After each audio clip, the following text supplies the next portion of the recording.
தமிழக அரசு வறுமை கோட்டு கீழே இருக்கக்கூடிய அன்றாட தினக்கூலிகளாக இருக்கக்கூடிய நிலங்கள் இல்லாத ஒரு ஏழைப்பாளைகளுக்கு ஆதி திராவிட நலத்துறை மூலம் இலவச வீட்டுமனை பட்டா வழங்கி வருது. இதுக்கு பல அரசாணைகள் நிறைவேற்றப்பட்டிருக்கு, பல சுற்றறிக்கைகளும் இயற்றப்பட்டிருக்கு.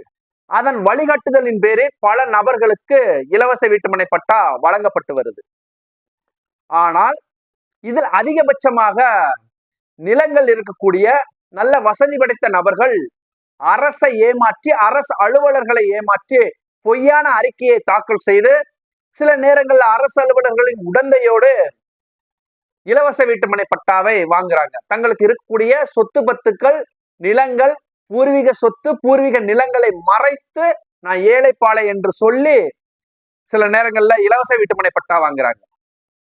அந்த பட்டா பெற்ற பின்பு அவருக்கு நிலம் இருப்பது தெரிய வருது. இல்ல அந்த கிராமத்தை சார்ந்த யாரோ ஒருவர் இவர் வசதி படைத்தவர்னு சொல்லி ஒரு அப்ஜெக்ஷன் தெரிவிக்கிறாரு அப்படின்னா அந்த பட்டாவை ரத்து செய்வதற்கு அரசு அலுவலருக்கு, அந்த பட்டா வழங்கிய அலுவலர்களுக்கு அதிகாரம் இருக்கா இல்லையா?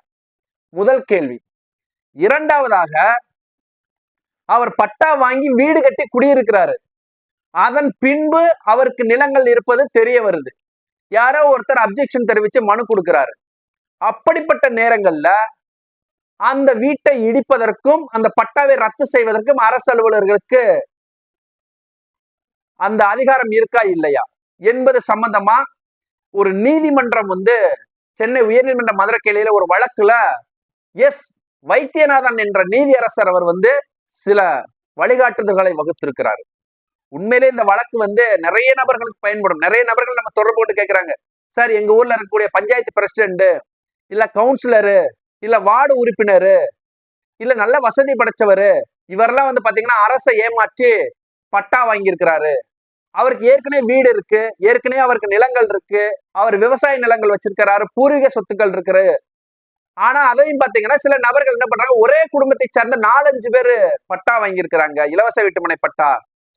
இதெல்லாம் ரத்து செய்ய முடியுமா? இப்ப அவங்க வீடு கட்டிட்டாங்க, ஆனால் அந்த பட்டா வாங்குவதற்கு முன்பே அவருக்கு பூர்வீக சொத்து இருக்கு. இதெல்லாம் மறைச்சுதான் இது வாங்கப்பட்டிருக்கு. இதை எப்படி புகார் அளிப்பனும்? இப்படி புகார் அளிச்சா அந்த பட்டா ரத்து செய்யப்படுமா, அந்த வீடு இடிக்கப்படுமா? நிறைய நபர்கள் நம்மகிட்ட கேட்டாங்க. அப்படி கேட்டதற்கு இணங்கத்தான் இந்த தீர்ப்பின் நகலை இன்றைக்கு நம்ம பதிவு செய்யறோம். இந்த தீர்ப்பு என்னன்னு பாத்தீங்கன்னா, நம்ம சிவகங்கை மாவட்டத்துல அந்த சிவகங்கை தாலுகாவுல இது நடந்திருக்கு.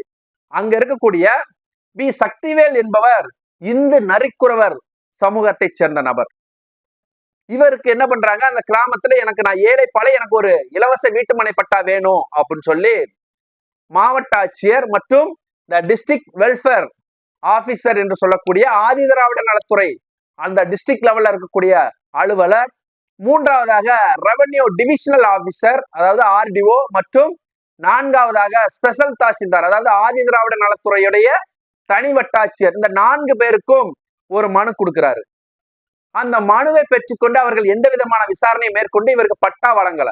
அதனால் அவரு நீதிமன்றத்தை நாடுறாரு. இந்த வழக்கின் தீர்ப்பானது 6/10/2020 அன்று எஸ் வைத்தியநாதன் அவர்கள் விசாரணை செய்து தீர்ப்பு வழங்கியிருக்கிறாங்க. உண்மையிலேயே இந்த தீர்ப்புல நிறைய விஷயங்கள் விவாதிக்கப்பட்டிருக்கு. நல்ல ஒரு தீர்ப்பு தான். மனுதாரர் தரப்புல 21/1/2014 அன்று எங்க ஊர்ல இருக்கக்கூடிய அந்த சிவகங்கை மாவட்டம் சிவகங்கை தாலுவா பையூர் பிள்ளைவாள் கிராமத்துல சர்வே எண் 211/1B மற்றும் 211/2 ஆகிய 2 சர்வே எண்கள்ல இந்த ஆதி திராவிட நலத்துறை மூலம் இலவச வீட்டுமனை பட்டா மக்களுக்கு கொடுப்பதற்காக 348 மனைப்பிரிவுகள் பிரிக்கப்பட்டிருக்கு. பட்டாவும் தயார் நிலையில இருக்கு. ஆனால் அதுல 64 நபர்களுக்கு மட்டும்தான் பட்டா வழங்கப்பட்டிருக்கு. அப்படி பட்டா வழங்கப்பட்ட சூழ்நிலையில இது சம்பந்தமாக நான் பட்டா கேட்கிறேன், பட்டா கேட்டதுக்கு அவர்கள் எந்த பதிலும் வழங்காதனால நான் அவங்ககிட்ட இருந்து தகவல் வாங்கும் போது 2019 26/11/2019 ஒரு தகவல் வாங்குறேன். அந்த தகவல்ல என்ன சொல்லப்பட்டிருக்கு அப்படின்னா, ஏற்கனவே அந்த சர்வே எண் 211 நாங்க 348 இலவச வீட்டுமனை பட்டாக்கள் கொடுப்பதற்கு தயாரா வச்சிருக்கிறோம். அதுல பாத்தீங்கன்னா 64 நபர்களுக்கு கொடுக்கப்பட்டிருக்கு. மீதம் இருக்கக்கூடிய 284 மனைகள் வேக்கண்ட் லேண்டா இருக்கு, இன்னும் நாங்க அதை யாருக்கும் கொடுக்கல அப்படின்னு சொல்லி தகவல் வந்த உடனே இவரு அந்த ஆதிதிராவிடர் டிஸ்ட்ரிக்ட் லெவல்ல இருக்கக்கூடிய அந்த வெல்ஃபேர் ஆபீசர் ஆதிதிராவிடர் நலத்துறை அலுவலருக்கும் ஸ்பெஷல் தாசில்தார் என்று சொல்லக்கூடிய ஆதிதிராவிடர் நலத்துறை தனி வட்டாட்சியருக்கும் எனக்கு இது மாதிரி இலவச வீட்டுமனை பட்டா கொடுங்க, எனக்கு நிலங்கள் கிடையாது, நான் ஏழைப்பாளை, எனக்கு இங்க ஒதுக்கப்பட்ட நிலத்துல ஒரு பட்டா கொடுங்க அப்படின்னு சொல்லி ஒரு மனு தாக்கல் பண்றாரு. இந்த மனுவானது எந்த விதமான, இந்த மனு எப்ப தாக்கல் பண்ணிருக்காருன்னா 5/2/2020 அன்று இந்த மனு தாக்கல் பண்ணிருக்காரு. அதாவது 2014 மனைப்பிரிவுகள் பிரிக்கப்பட்டிருக்கு. 2019 கிட்டத்தட்ட ஒரு 64 நபர்களுக்கு பட்டா வழங்கப்பட்டிருக்கு. மீத கிட்டத்தட்ட 284 நபர்களுக்கு எந்த விதமான பட்டாவும் வழங்காமல் அது வேக்கண்ட் லேண்டா அப்படியே கிடக்கு மனைப்பிரிவுகளாக. அதனால இவர் 2020 மனு தாக்கல் பண்றாரு, எனக்கு ஒரு பட்டா கொடுங்க, நான் ஏழைப்பாளை அப்படின்னு சொல்லி. இதை அவர்கள் விசாரிச்சு கட்டாயம் கொடுத்திருக்கணும் ஆதிதிராவிடர் நலத்துறையிலிருந்து. ஆனால் எந்த விதமான நடவடிக்கை எடுக்காதனால் இவர் என்ன பண்றாரு, சென்னை உயர்நீதிமன்ற மதுரை கிளையில ஒரு வழக்கு தாக்கல் பண்றாரு. அந்த வழக்கு விசாரணைக்கு வரும்போது அந்த வைத்தியநாதன் நீதியரசர் பல விதங்களை இதுல விவாதம் பண்றாரு. அவர் என்ன சொல்றாரு அப்படின்னா, உண்மையிலேயே இவர் ஏழைப்பாளையா என்பதை நீங்க கட்டாயமாக விசாரணை நடத்தணும். ஏனால் பல நபர்கள் சொத்து பத்துக்கள் இருக்கு, பூர்வீக நிலங்கள் இருக்கு, இதெல்லாம் மறைச்சு இந்த புறம்போக்கு நிலங்களை ஆக்கிரமிப்பு செய்யறாங்க. ஏதோ ஒரு வழியில இங்க இருக்கக்கூடிய குடிமக்கள் ஏதோ ஒரு வகையில ஏதோ ஒரு சூழ்நிலையில இந்த அரசு நிலங்களை ஆக்கிரமிப்பு செய்வது தொடர் வழக்கமாக நடந்துகிட்டே இருக்கு. அதனால் நீங்க ஆதிதிராவிடர் நலத்துறை மூலம் நீங்க கொடுக்கக்கூடிய பட்டாவானது சரியான நபருக்கு போய் சேர்கிறதா, சரியான நபருக்கு தான் நம்ம கொடுக்கிறோமா, இவருக்கு பூர்வீக சொத்து இருக்கா இல்லையா என்பதை நீங்க உறுதி செய்யணும். உறுதி செய்த பின்பு நீங்க பட்டா கொடுக்கணும். ஏனோ தானே அவசர அவசரமாக முதலமைச்சர் ஒரு மாவட்டத்துக்கு வாராருன்னு சொல்லியிருப்பாங்க. வாரான்னு சொன்னோன்னு இந்த வருவாய்த்துறையில என்ன பண்ணுவாங்கன்னா, ஏதோ இருக்கிற ஆல்ரெடி ஒருத்தர் கொடுத்துருப்பாங்க அந்த இடத்த பட்டாவை, அதே இடத்த வேற ஒரு நபர் கொடுப்பாங்க.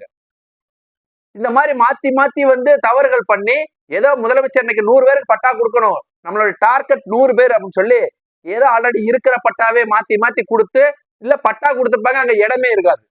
சில நபர்களுக்கு பட்டா கொடுக்கப்படும், அந்த இடம் எங்க இருக்குன்னு பார்த்தா எங்க இருக்குன்னே தெரியாது. இப்படியெல்லாம் குளறுபடிகள் நடக்கும். இதெல்லாம் நீங்க செய்யாம அந்த நபரை தகுதியின் அடிப்படையில மெரிட் பேசிக்ஸ்ல என்கொயரி செய்து விசாரணை செய்து நிலங்கள் இல்லை என்பதை நீங்க உறுதி செய்த பின்பு இவருக்கு நீங்க நிலங்கள் கொடுக்கலாம். இந்த ஸ்பெஷல் தாசில்தாருக்கு 4வது ரெஸ்பாண்டன்ட் இருக்கக்கூடிய ஸ்பெஷல் தாசில்தார் இதை நீங்க நடவடிக்கையில மேற்கொள்ளலாம். அப்படி பட்டா கொடுத்த பின்பு இவருக்கு நிலங்கள் இருப்பது தெரிய வருது அப்படின்னா, விசாரணையிலேயோ இல்ல வேற ஒரு நபர் அப்ஜெக்ஷன் தெரிவிக்கிறார் அப்படின்னா, நீங்க இதுல எந்த விதமான பாரபட்சமும் காட்டாம டைரக்டா அந்த ஸ்பெஷல் தாசில்தாரா இருக்கக்கூடிய ரெஸ்பாண்டன்ட் 4ல இருக்கிறார்ல, அவர் தனி வட்டாட்சியர், அந்த பட்டாவை ரத்து செய்யற உங்களுக்கு அந்த அதிகாரம் இருக்கு. அதை சம்பந்தமாக நீங்க ரத்து செய்யாட்டிலும் அதை ரத்து செய்வதற்கு நீங்க ஆர்டிஓக்கு ஒரு இல்ல டிஆர்ஓக்கு ஒரு ரெப்ரசன்டேஷன் லெட்டர் ஒண்ணு நீங்க அனுப்பலாம், அறிக்கை. இது மாதிரி விசாரணையின் போது இவருக்கு ஒரு சொத்து பத்து இருக்கு என்பது தெரிய வருது, இந்த பட்டாவை ரத்து செய்யணும் அப்படின்னு சொல்லி அனுப்பி அதை ரத்து செய்யலாம். எந்த நேரத்திலும் எப்போது வேண்டாலும் ரத்து செய்யலாம். ஏன்னா அவர் அரசை ஏமாத்தி இருக்கிறாரு. இது மாதிரி நம்மளும் ஒரு பட்டாவை ரத்து செஞ்சிருக்கிறோம். இது சம்பந்தமா ஏற்கனவே காணொலியாக பதிவு செஞ்சிருக்கோம். நீதிமன்றம் போன உடனே நீதிமன்றம் அவருக்கு சொத்து பத்து இருப்பது உறுதி செய்தனால் அதை ரத்து செய்தது சரியே என்று தீர்ப்பு வழங்கியிருக்கு. அந்த தீர்ப்பை கூட நம்ம பதிவு செஞ்சிருக்கோம். அதுக்கப்புறம் நீதிமன்றத்தில் இந்த வைத்தியநாதன் நீதியரசர் என்ன சொல்றாரு அப்படின்னா, சரி ஒருவேளை அவர் வீடு கட்டிட்டாருன்னா, இந்த கேள்வி வருதுல, அவரு இப்ப எம்டி லேண்டா இருக்கு, பட்டா வாங்கி இருக்கிறாரு, அது உடனே தெரிய வருது, வீடு கட்டுறதுக்கு முன்பே தெரிய வந்தால் அதை ரத்து செஞ்சிடலாம். ஒருவேளை அவசர அவசரமாக வீடு கட்டுறாரு, வீடு கட்டி முடிச்சு அதுல கரண்ட் பில் வாங்கிறது, தண்ணீர் குடிநீர் இணைப்பு எல்லாம் வாங்கி முடிச்சிருந்தாருன்னு வச்சுக்கோங்க. அதுக்கப்புறம் தெரிய வருது இவருக்கு ஏற்கனவே பூர்வீக சொத்து இருக்கு, பல சொத்து பத்துக்கு இவர் அதிபதி, இவற்றை பல வாகனங்கள் இருக்கு, இவர் ஏழைப்பாளை கிடையாது, வறுமை கோட்டு கீழே கிடையாது என்பது தெரிய வரும் பட்சத்துல அப்ப எந்த மாதிரி நடவடிக்கை எடுக்கணும் அப்படின்னா, அவருக்கு எந்த விதமான அறிவிப்பும் நீங்க கொடுக்க தேவையில்ல. நேரடியாக நீங்க என்ன பண்ணலாம், குடிநீர் இணைப்பை துண்டிக்கலாம், மின்சார இணைப்பை துண்டிக்கலாம். இதற்கு நீங்க சோகாஸ் நோட்டீஸ் கொடுக்கணும் அவசியம் கிடையாது.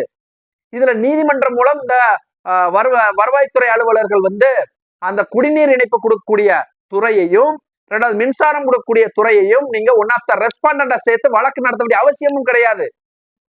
அவங்க நேரடியாக இதை விவாதம் பண்ணி அவரை விசாரணை பண்ணி அந்த குடிநீர் இணைப்பையும் மின்சார இணைப்பையும் துண்டிக்க வேண்டிய அவசியமும் கிடையாது. எந்நேரம் வேண்டுனாலும் எப்ப வேண்டாலும் அதை துண்டிக்கலாம். ஏனால் அவர் அரசை ஏமாற்றி இருக்கிறாரு, ஏழைப்பாளைகளுக்கு கொடுக்க வேண்டிய ஒரு நிலத்தை அபகரிக்க வேண்டும் என்ற கெட்ட எண்ணத்தோடு அவர் செயல்பட்டு இருக்காரு என்பது உறுதி செய்து விட்டால் நீங்க அவருக்கு எந்த விதமான சோகாஸ் நோட்டீஸும் கொடுக்காம நேரடியாக பட்டாவை ரத்து செய்யலாம். ரத்து செய்வதை தாண்டி வீட்டுக்கு கொடுக்கப்பட்ட குடிநீர் இணைப்பு, மின்சார இணைப்பை நீங்க துண்டிக்கலாம். துண்டிச்ச பின்பு அவருக்கு நீங்க அவர் தரப்பு விளக்கத்தை கேட்கலாம்.